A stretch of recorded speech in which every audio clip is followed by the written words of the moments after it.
बिस्मिल्लाहिर्रहमानिर्रहीम अस्सलातु वस्सलामु अलैका या सय्यदी या रसूल अल्लाह, अस्सलातु वस्सलामु अलैका या सय्यदी या हबीब अल्लाह।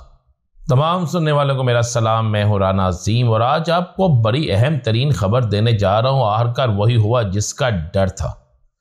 बाऊजी ने पाकिस्तान आने से एक दफ़ा फिर इनकार कर दिया। बाऊजी ने वाज़ेह तौर पर अपनी पार्टी को कहा है कि ये पाकिस्तान के अंदर से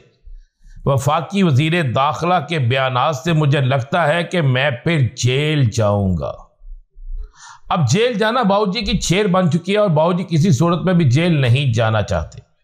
बाऊजी अगर गिरफ्तार हो जाते हैं, जेल चले जाते हैं, तो उसके बाद पाकिस्तान का सियासी सिनेरियो बिल्कुल तब्दील हो जाता है। अहम तरीन ज़राए अहम तरीन इंकशाफात कर रहे हैं। मेरे पास अहम तरीन ज़राए से यह खबर मौजूद है कि मौजूदा सियासी हालात में जैसे ही बाऊजी को इस बात का इल्म हुआ कि पाकिस्तान पहुंचने पर उन्हें फौरी तौर पर गिरफ्तार कर लिया जाएगा,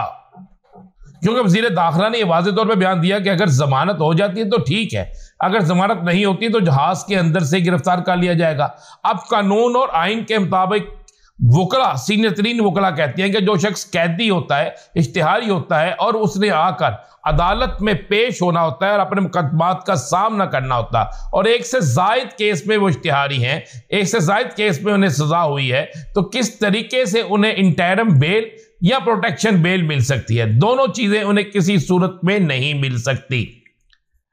अब अगर कानून को तोड़ा जाए, अगर कानून को तब्दील किया जाए, अगर कानून में कोई ऐसा हुक्म पाया जाए कि जिसकी बुनियाद पर उन्हें बेल मिलती है,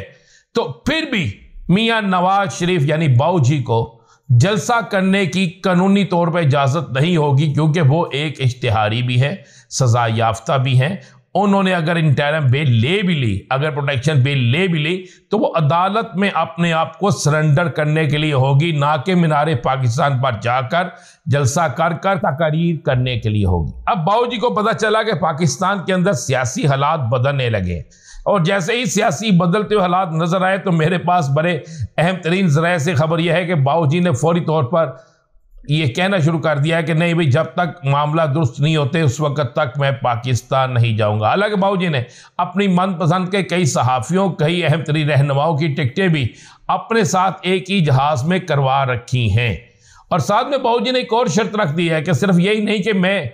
हालात मुतमिन यानी हालात बेहतर होने पर पाकिस्तान जाऊंगा, बल्कि बाऊजी ने यह भी कह दिया है कि मुझे इस बात की भी गारंटी चाहिए, ये मैं आपको तस्दीक शुदा खबर दे रहा हूं, मुझे इस बात की भी गारंटी चाहिए कि चेयरमैन पीटीआई मुस्तकिल तौर पर नाअहल होंगे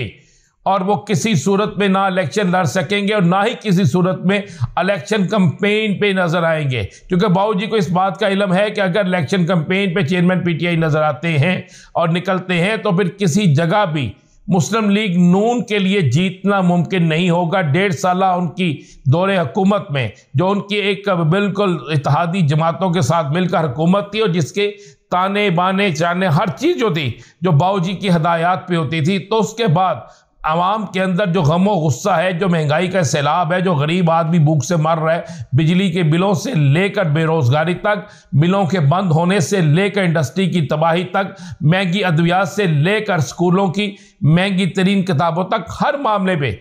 मुस्लिम लीग नून, पाकिस्तान पीपल्स पार्टी, MQM, जमीयत उलमा इस्लाम और दीगर सियासी जमातें जो 12 रुकनी अरस्तु इत्तेहाद था, उन तमाम के तमाम लोग जो है उनको इसका ज़िम्मेदार करार दिया जा रहा है और इसलिए ज़मीनी हक़ाइक़ के मुताबिक मुस्लिम लीग नून तो बहुत दूर की बात, इनमें से कोई भी आइंदा इलेक्शन जीतता हुआ नजर नहीं आता। सिर्फ एक आखिरी जुआ था जो मुस्लिम लीग नून खेलने जा रही थी कि बाऊजी को किस तरीके से पाकिस्तान लाया जाए और बाऊजी के जरिए एक नया बयानिया बनाकर सामने पेश किया जाए कि बाऊजी जो है वो पाकिस्तान के हालात बदल देंगे। हालांकि बाऊजी के सके भाई 1.5 साल तक इक़्तिदार के मस्कत में मौजूद रहे हैं। 1.5 साल में बाऊजी ने कोई नुस्खा कीमियाई ऐसा अपने भाई को नहीं दिया कि जिसकी वजह से पाकिस्तान के हालात को वो बदल सकते, बल्कि अब बहुत से मुस्लिम लीग नून के बेइंतहा लोग ऐसे हैं जो खुद ये कहने पर मजबूर हो चुके हैं कि इनकी हुकूमत ने हालात ऐसे पैदा कर दिए हैं कि शायद हम इनको हम वोट ही कास्ट करने ना जाए।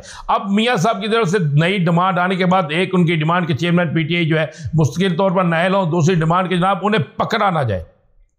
अब इसके लिए एक बड़ा मसला बन गया और इसी पर आज मरियम औरंगजेब, मियां जवेद लतीफ़ اور دیگر نون لیگ کے رہنما جو ہے کھل کر انہوں نے وفاقی وزیر داخلہ جو ہیں سرفراز بگٹی ان کے خلاف اپنی توپوں کا رخ کر دیا ہے اور بڑے سخت ترین الفاظ استعمال کیے ہیں، جبکہ چند دن پہلے یہی لوگ کہتے تھے کہ ہمیں قانون اور آئین کی بات کرنی ہے، قانون اور آئین سے ہٹ کے بات نہیں کرنی۔ دوسری طرف احتساب عدالت نے نئے کیس کھول لیے ہیں اور 10 تاریخ کو اسحاق ڈار صاحب کو بھی احتساب عدالت نے طلب کر لیا ہے۔ یعنی ہر طرف سے اگر دیکھا جائے تو مسلم لیگ نون کے لیے زیادہ مشکلات کا وقت سامنے آ رہا ہے، اور مسلم لیگ نون کے لیے زیادہ تر مشکلات سامنے آنے سے مسلم لیگ نون کا آئندہ کا سیاسی مستقبل جو ہے وہ تاریک ہوتا نظر آ رہا ہے۔ اب مسلم لیگ نون کے اندر ایک نئی سوچ آ رہی ہے کہ اگر میاں نواز شریف کو جہاز کے اندر سے گرفتار کر لیا جاتا ہے تو مینار پاکستان پر جلسے کی جو کال دی گئی ہے، جہاں پر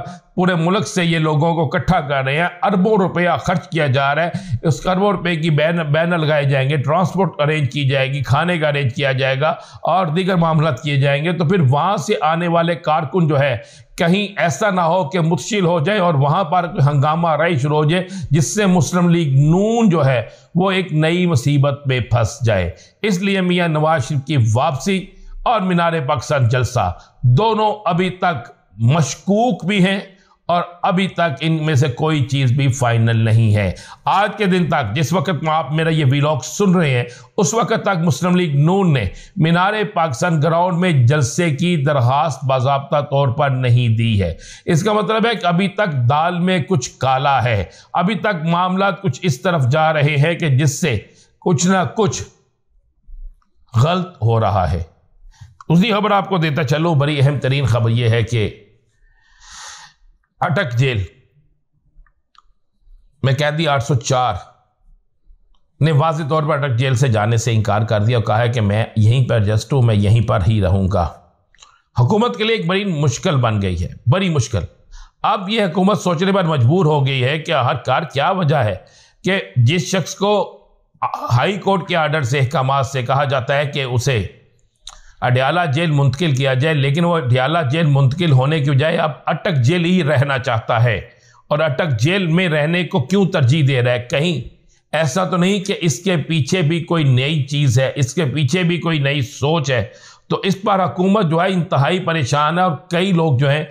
کئی اہم ترین افراد جو ہیں وہ یہ کہتے سنے گئے ہیں کہ نہیں، ہر صورت میں ہائی کورٹ کے احکامات پر عمل کرتے ہوئے چاہے زبردستی ہمیں انہیں اٹک جیل سے اڈیالہ جیل لے جانا پڑے، ہم انہیں اڈیالہ جیل لے کر جائیں گے۔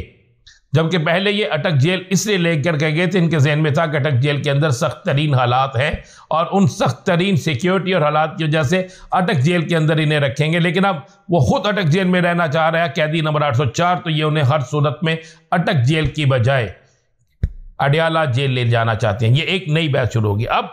ایک اور بڑی خبر جو آئندہ چند گھنٹے بعد یا چند دنوں بعد سامنے آنی تھی، لیکن اس کے حوالے سے میں نے پہلے بھی ذکر کیا تھا، ایک بہت بڑی ڈیولپمنٹ ہے۔ ڈیولپمنٹ یہ ہے کہ فیض آباد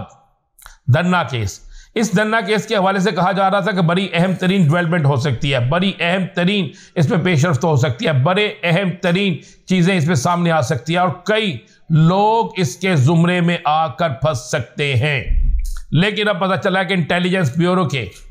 ایک ذمہ دار شخص نے نظر ثانی کیس کی درخواست واپس لینے کے لیے باقاعدہ ایک پٹیشن دائر کر دی ہے کہ ہم نظر ثانی کیس کی درخواست واپس لینا چاہتے ہیں۔ کیا یہ پٹیشن مانی جائے گی؟ کیا درخواست واپس ہوگی یا پھر فیض آباد دھرنا کیس کی نظر ثانی کیس پر ہونے والی سماعت میں کچھ بھرا ہوگا؟ یہ سب کچھ بتائیں گے، لیکن اگلے ویلاگ میں اجازت دیجیے۔ اللہ حافظ۔